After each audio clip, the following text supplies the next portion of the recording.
Real quick, I do have like a follow-up question regarding this to y'all, Mason Cam. Do you guys judge artists in the industry based on talent that they discover and put on, or do you think that their legacy should kind of stand alone? Like, what is your opinion on that? How do you guys feel about that in the music industry? Well, that's pretty interesting. I look at it the same way as sports.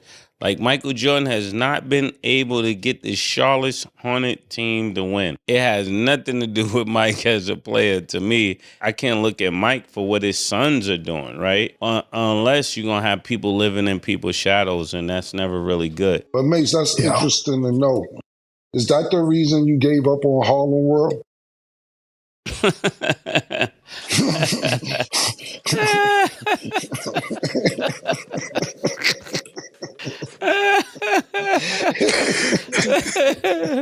This is James Harrison, right? Yeah, this is best. Yeah, with friends like these who need enemies, right? Yeah. No, but for real, that's a good point, Killer. That's a good point. That's a really good point. That's a really excellent point. I gotta think about that. Is that why I gave up on them? I didn't really give up on them. I think I was in just a transition mentally, and they were actually moving.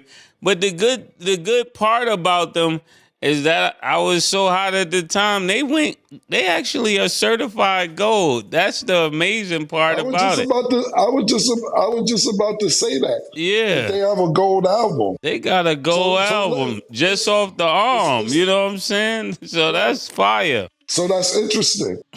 So you're attributing your career to them going gold. So basically, you're kind of responsible for them going gold if it's off the muscle, you're saying. So let me ask you this. But it shouldn't be that way. But I'm saying it shouldn't be that way. Everybody should be able to stand on their own. So what I'm saying is this: if they went gold off how hot you was, yeah. Do you feel they wasn't that good?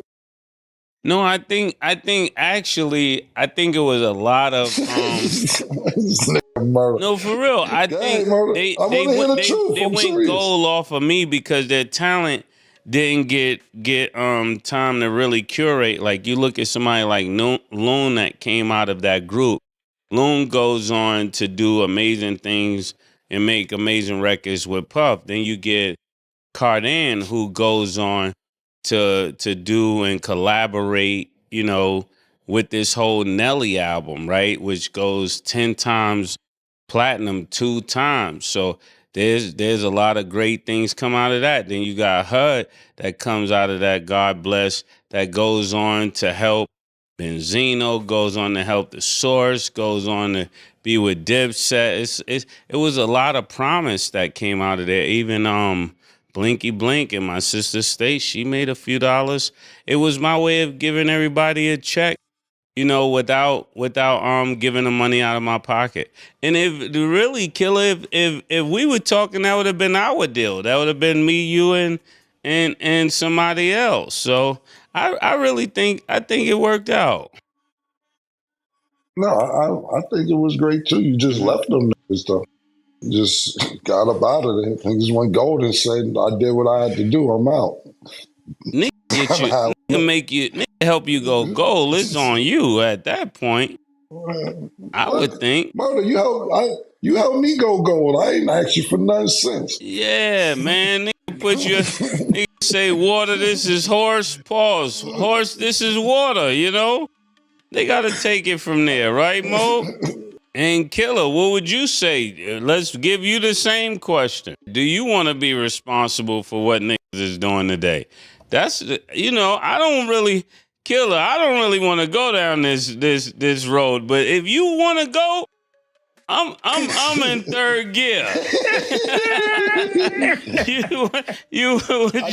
think that you answered the question correctly. Is that what you try to do for other people, you try to do for them. If they can't complete it and follow through, that's on them. But that shouldn't be a part of your legacy. I think the Michael Jordan analogy was perfect. Like, yo, okay, I can't be the best owner in the world, but don't forget I'm the best player in the world. You get what I'm saying? So I think that you answered it correctly. I was just more interested in the Harlem world perspective of it. But I think everything you said, look, I took you to the water. I taught you how to fish, go fish, nigga. Look, I can't make you drink the water. Nigga. You telling me you're thirsty, I showed you where it's at. That's on you. A lot of times with me, when I had artists, that's why I don't deal with artists like that anymore, is that to me, it's like a lot of them, when they go broke, they start blaming you. When you get them the money, everything is all fine and dandy and killer this, yo, killer did this, that, third. But they squander it. And then they don't have the money, and then they start talking about, yo, nigga robbed me. No, I didn't rob you. You bought 3 cars and you moved the exit six on the New Jersey Turnpike. I didn't tell you to go move by Great Adventures, Six Flags, and all that in a 9-story townhouse. You know, when you get your first bit of money as a new artist, it's a lot of things that you want to do to make up for what you not having growing up in that environment. And when you when you get that first initial money, you think that this is the way it's going to be forever because you like, I'm hot, I'm going to keep working, so on and so forth. But music changes and you have to be able to reinvent yourself with music. And sometimes people don't really realize that. Like, you got to think about this, right? Like, let's just think just using 90s real quick as eras. You know, you had a Tribe Called Quest and them niggas with native tongues. It was like a backpack crew for the younger audience that don't know. And then you had Dr. Dre reinvent himself with Snoop Dogg and Death Row. Then you say, you know what? The East Coast niggas start coming around when you got somebody like Puff and Mase and Biggie and saying, look, man, we gonna do some fly shit, man. F that. Then what happens 2-3 years later, you get a rough ass like DMX who changes the climate again. You got to learn how to stay relevant through all these temperatures. And I don't think everybody knows how to weather those storms. So that can't be your fault because you got them the money initially. That doesn't mean that you have to keep getting them money. I tell niggas all the time, nigga, I got you the money. I'm not your accountant though. That was on you to maintain your money. And now if you don't got no more, it's not my fault that I didn't make you, don't say I didn't make you hundreds of thousands, if not millions of dollars. You squander it and you didn't keep hustling. You thought this was the way life is supposed to be. And they're just not good managing money. And that's where the blame comes in to me with a lot of artists. This is why I'm an artist now with AI. let me add on to that. Wait, This is just me, myself. How many AI artists you got? 32. I don't deal with no emotions or nothing. I ain't got to deal with nobody. You know, yo, let me tell you something. Murder, no. Soon as you start with, you know, they surviving on their own and everything. Soon as you start with them, yo, I ain't paid my rent in 3 months. I'm up, killer. Yo, I gotta pay for this funeral. Nigga ain't even die yet. Yo. Yeah, you ain't gonna believe this. Yeah. My aunt is sick. She need a kidney. How much is a kidney? Yeah, 72,000. Yo. Yeah, all that start happening soon as you start getting artists. And I understand it, but you know, yeah, it's better. It's a lot of emotion that come with dealing with people. And to me, that's kind of, you know, just real quick, I think that's kind of where, when I got to Rockefeller, I kind of think that's what played a part into that breaking up murder. Because you got to think about this. You got Brooklyn niggas, and then you got Harlem niggas, and then you got Philly niggas. And it's like 7-8 people per state. It's a lot of personalities to manage. You have to think about all these personalities that you have to keep under one umbrella and manage. And if one person is doing better than the other, they'll be like, yo, how come he's doing this? I've been here longer. Like when I got the Rockefeller murder, I was coming from a bad situation at Sony. So as soon as I got there, I put my foot on the pedal and it was all gas. I remember it was 2 walk-in closets, murder. We cleared them shits out. We got some desks. We got the niggas who worked in the Universal building to put phones inside of them walk-in closets and turn them into office because they had cubicles in front of them. And then you had some niggas who was there long enough, I won't say who because I have no problem with them, but they sitting there like, how Cam get an office? Nah, that shit was a closet. Y'all niggas been here for 4 years. Y'all ain't see this shit. Yeah, this is my office now. You just saw more opportunities, and that's credit to your visionary eye, and some people don't have that. Some people could walk into a situation and just see what this could be. And when you can see it before everybody, you're actually the person that take the brunt of everything. Pause. And that's just what comes with being a visionary. I remember, meeting a few guys, and I was just like, yo, this guy's gonna be special. People didn't see it. They was like, yo, I don't see that. I said, okay. They was like, he's too old. I said, okay. Then by the time it turned around, the whole city is looking in his direction. And I'm like, man, this is the same that all of y'all said was too old. This is the same person none of you wanted to take the call for, and now it's all of your best friends. It's just weird how hip hop happens like that. So this is a really good conversation. Who are you talking about? Huh? Who are you talking about? I wouldn't say his name. Okay, gotcha. Yeah. I think being able to pivot and being able to turn water to wine, for example, I just think that you have to be a special person to do that, because what really is happening that we're really talking over is really they're just pocket watching. That's all it really is. They're pocket watching. So as long as it looks like you're lending them your legacy, right? If you're letting somebody stand next to you, you're lending them your legacy. When Cam was letting people stand by him, he was lending his legacy to them. If somebody stand next to me, I'm lending them my legacy. And the same for everybody here. So when a person first gets into the business, they're so excited because they do understand that you're lending them your legacy.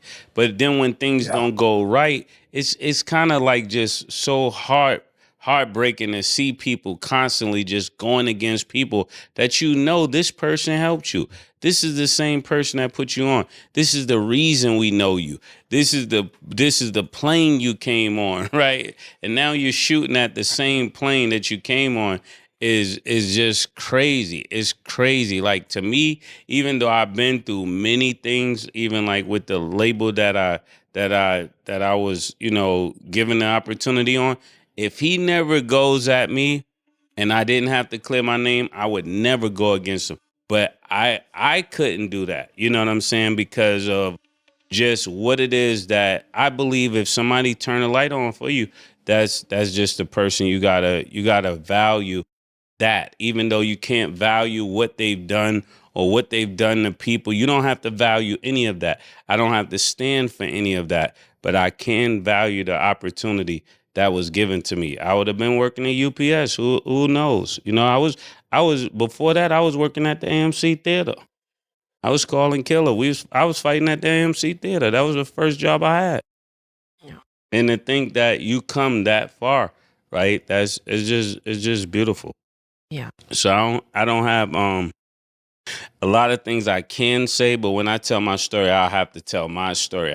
I wouldn't just shoot down at somebody else. Yeah. I don't get my millions that way. My money comes through blessings, man. I don't get my money that way.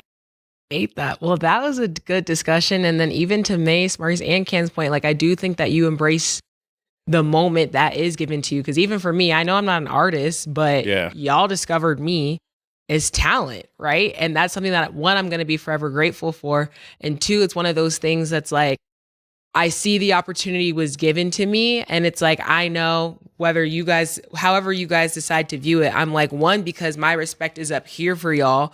I'm like, one, I want to be able to prove things to myself and to y'all. Like, okay, y'all didn't just give me this opportunity. I'm just going to sit here and just make it be that. I also want to be able to stride and do things in different ways and different lanes. But just because it might not be what other people picture for me, or even necessarily what you guys might expect it to be pictured for me, as long as it's success that makes sense to me, I think that's ultimately what matters. So people are going to view things in different ways. People are going to tell you how you should do things. And I think ultimately that's going to come down to you. But I don't think you should ever be ungrateful, or I hate to see people kind of like shit on people who help them get to the points of life that they got to, because it's all part of that process and all part of that journey. So what you decide to do with it, I think that. Yeah.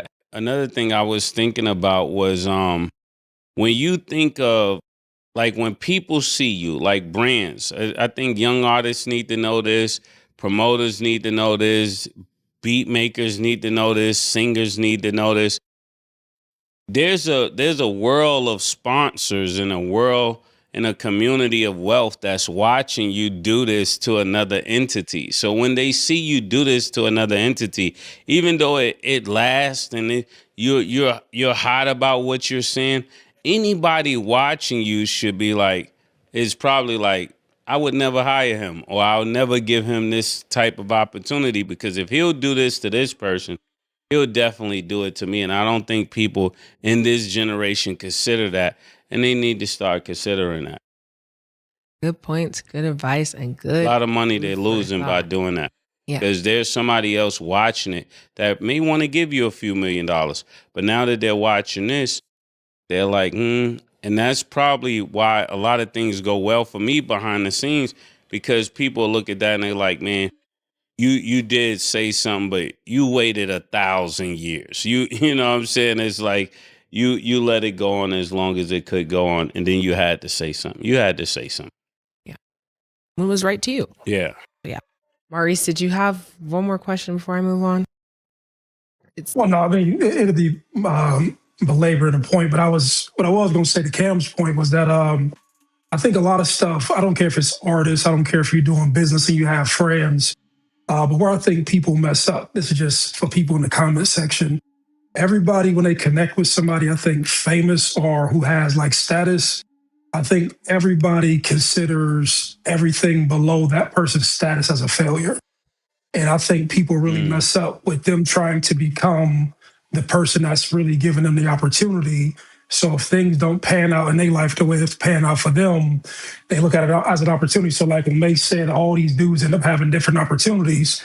I think that if dudes actually just shifted their mind and say, okay, if this is all I got out of music, like I've made it a lot further than somebody else. And so maybe they need my cards to be a superstar. Everybody doesn't have the personality, nor do they have the seats for everybody to be a superstar. And I think that's where people build resentment around, like, I don't know, just from bad perspective. Yeah. Where you could just say, hey, man, if I've only taken it this far and this is all I had in the cards for me to do music, that's all of what it is. I just make the most out of that. And so I just think that would help somebody if they just view things different rather than thinking that the person who's giving me the opportunity, I have to be as big as them, pause.